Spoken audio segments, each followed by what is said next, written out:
Welcome back to the Deep in Sports Thought podcast. I'm Chase Caridi, and today we have a bit of a different episode. As with the first football Sunday of the NFL season about to get underway, I wanted to go through each and every Sunday matchup and the Monday night matchup to give you my wins, losses, and even the score predictions. So with all that being said, let's go on to the first matchup.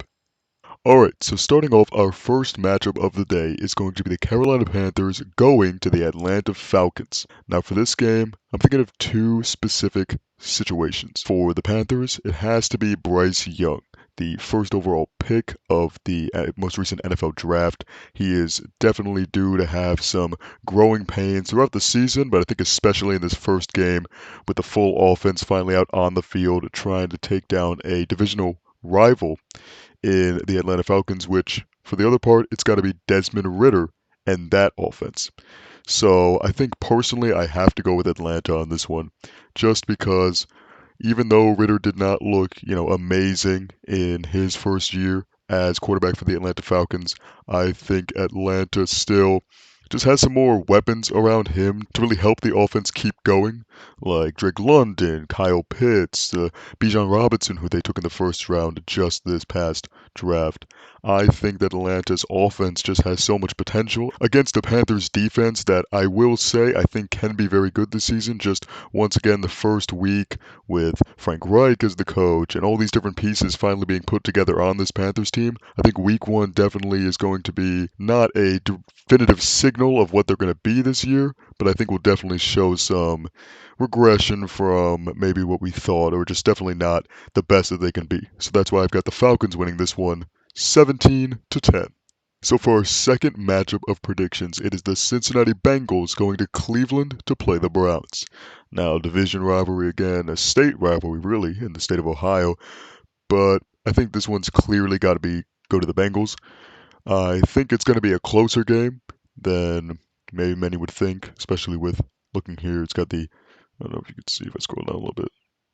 87% people picking the Cincinnati Bengals, but I do believe that the Browns will definitely surprise people. Taking a look at the Browns, of course, quarterback Deshaun Watson having his potential first full season since 2020 with the Houston Texans, in which he almost played at an MVP level if you take a look back at that season. I know it's been a very long time, but with his first potential full season back, he has Amari Cooper, Elijah Moore as wideouts. He's got Nick Chubb, of course, in the backfield, one of the best running backs in the game, and a very strong O-line. I think this Browns team definitely has potential on the offense. Then you take a look at the defense being anchored by like Myles Garrett. I think that this Browns team definitely could give Cincinnati a run for their money. Poor offensive line.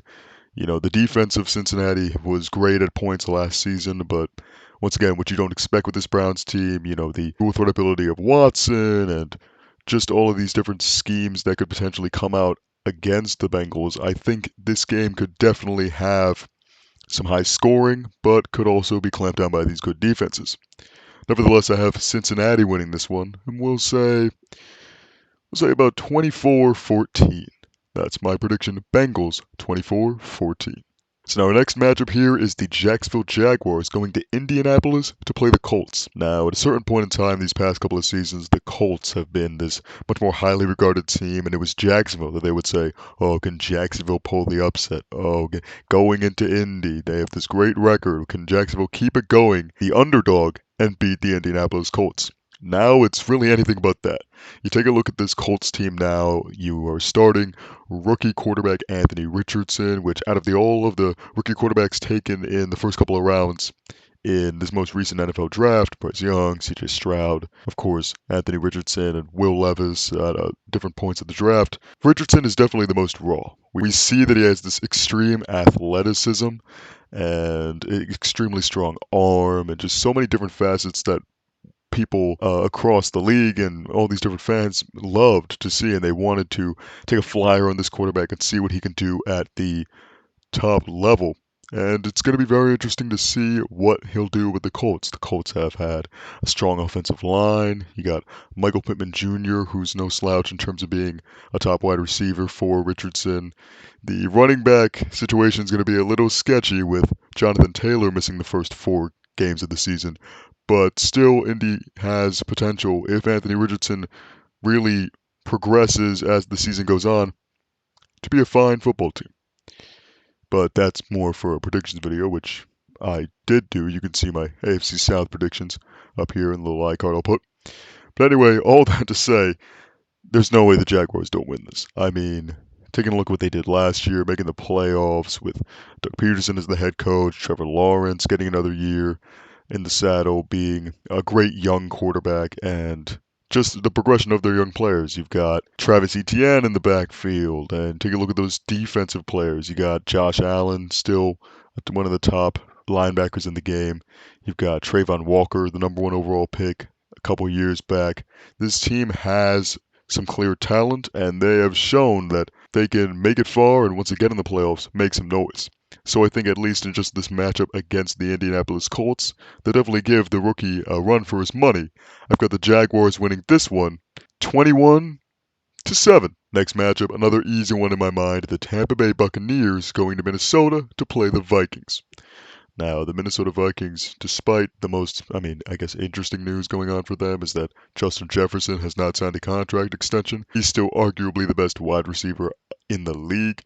And on top of that, you have Kirk Cousins, who has shown that he can play at an elite level. And, overall, the Vikings are a team that isn't going to steamroll competitors this year. They're not. At least week one against this Tampa Bay Buccaneers team, rolling out Baker Mayfield as your quarterback. And of course, he's got some strong pieces around him like Mike Evans and Chris Godwin, and the defense is not something that we should take lightly.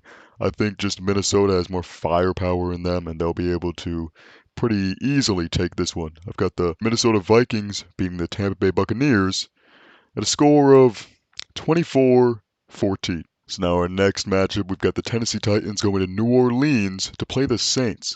In this AFC versus NFC matchup, it's going to be really interesting to see a couple of debuts for these teams. Of course, for the Tennessee Titans, it's DeAndre Hopkins, and for the New Orleans Saints, it's quarterback Derek Carr.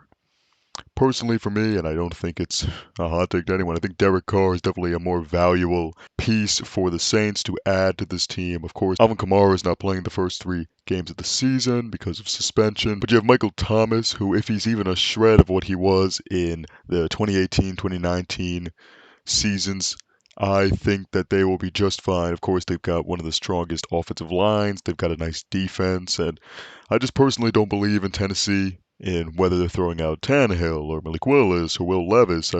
It's just each and every quarterback they could possibly throw out there still just has some sort of limitation that is really pulling me away from thinking that Tennessee can really be something that really catches our eyes this year. I think for me, I've got to go with the New Orleans Saints on this one to a score of 17-7. I might have said that score already.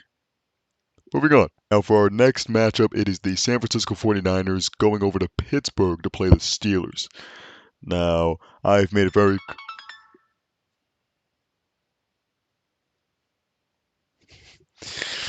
Okay, so now this next matchup is the San Francisco 49ers going to Pittsburgh to play the Steelers.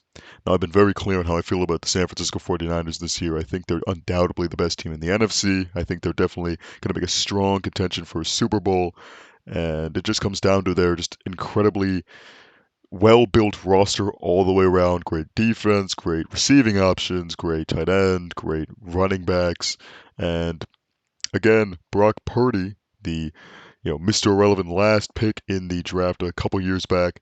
Will he be able to take this team to the promised land? I personally believe so. So I've got the San Francisco 49ers beating a team in the Pittsburgh Steelers that we don't know what they're really going to be like. It's the second year of Kenny Pickett. Can he really bring the Steelers to some sort of success? I think he definitely will have some success. I don't think he's going to flounder out or anything, but I just personally don't see it, especially in week one against this just Super Bowl favorite in the San Francisco 49ers. I think San Fran handedly takes this one. Let's go 24-10. 24-10. Now, next matchup, the Arizona Cardinals versus the Washington Commanders. Another easy one in my mind. You take a look at Arizona. Just poor play is projected for every single player on this entire roster. And Washington is no world beater or anything, but I think definitely I would take the team of Sam Howell and those strong receiving threats and running game. I think I would definitely take that over whatever the hell is happening in Arizona. I'm going to take the Washington Commanders on this one, but I'd say it's going to be closer than we'd think, or closer than it should be, rather. Let's go 17-14. Need an interesting game out of one of these. All right, our next matchup, we have the Houston Texans against the Baltimore Ravens. Now, one of these teams, I mean, they've got a great dual threat quarterback. They've got some nice receiving threats. They've got a good tight end that people can notify and say, hey, I know that guy. And just on top of that, there are many questions for the team, especially with the other teams in their division, if they'd be able to top any of those other guys. But for me, I mean, I've got a whole fantasy team made out of these guys. I got to go with the Houston Texans. The Houston Texans are going to win their first game of the season, first of many games they'll win this season. Yeah, 2% right here on ESPN it says, but you know what? Houston Texans, 20-17. All right, our first late afternoon matchup, we have the Green Bay Packers going to Soldier Field to play the Chicago Bears, one of the oldest rivalries in sports, and I think for one time the underdog is going to get this one.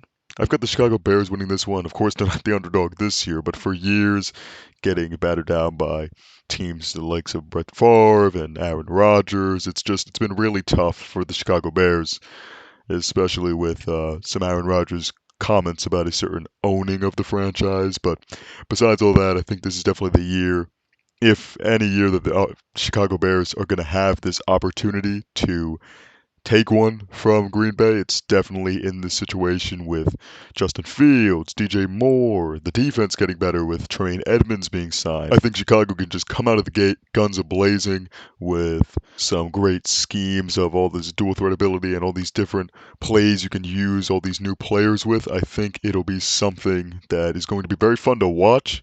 Not just as a Bears fan, but just as an NFL fan, a fan of just great plays.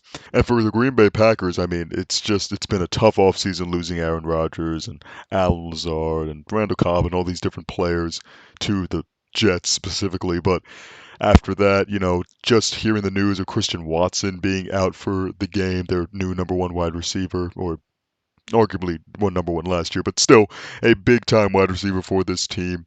It's really unfortunate, and of course, it's going to be hard for Jordan Love to slowly ease into that starting role, having to follow up these many MVP-like years for Aaron Rodgers. So I got the Bears winning this one, but Green Bay always likes to make it interesting. Let's go 13-10. Chicago Bears. All right, our next matchup, we have the Las Vegas Raiders going to the Denver Broncos. Now, the new-look Denver Broncos versus arguably the new-look Las Vegas Raiders, with Jimmy Garoppolo at the helm for the Raiders, and, well, that's really about it in terms of real change. But still, yeah, you get Josh Jacobs back. That's a great piece. Devontae Adams is still your number one wide receiver, and he is still one of the best in the game. And the rest of this team is fine, and they'll definitely put up a fight, but I think I've definitely got to go with Broncos country. Let's ride. Russell Wilson, I mean, I don't think he's going to be great or anything, but I think he'll definitely be much better than what last year was, with Sean Payton as the new head coach for the Broncos. And it's unfortunate losing Tim Patrick early in the offseason, as I've also said in that predictions video.